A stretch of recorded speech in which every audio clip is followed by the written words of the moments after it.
As an example, now I have two vehicles taking up a lift that I can no longer use because, disagreeing or not, whatever the case may be, those two cars have open invoices on them in which they decided to come on Thanksgiving Day unannounced in an attempt to take the vehicles.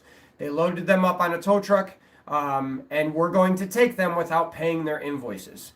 So about to sit down with my family to have dinner on Thanksgiving Day, and I had to run to our shop. I had to run to our shop because there were two vehicles being hooked up to a tow truck trying to leave the property that had open invoices on them. You can't just take it and run with it, right? And we have open line of communication and negotiate. That's what my Thanksgiving Day was. I'd rather have my money so I can pay my employees back and cover the parts that were installed and recoup for the time of the vehicles being here. And like I said, I'm just a small business, guys. I'm not out to be greedy. I'm not out to try and take anything from anybody. It's purely just we're running it like a business, and whether you disagree or not, it is what it is. In regards to that's what our terms of service are. It's clearly stated beforehand, and if you don't agree with it, you don't have to do business with us. But you can't agree to the terms of it and then argue with it after the fact.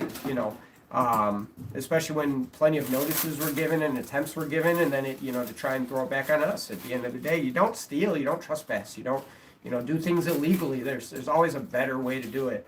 But that was my Thanksgiving. So beyond that, we'll get on to some other questions.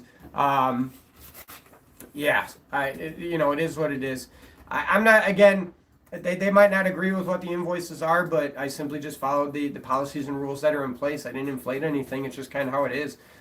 You leave a balance go up past due for over a year. You leave a vehicle here for a prolonged period of time without communicating.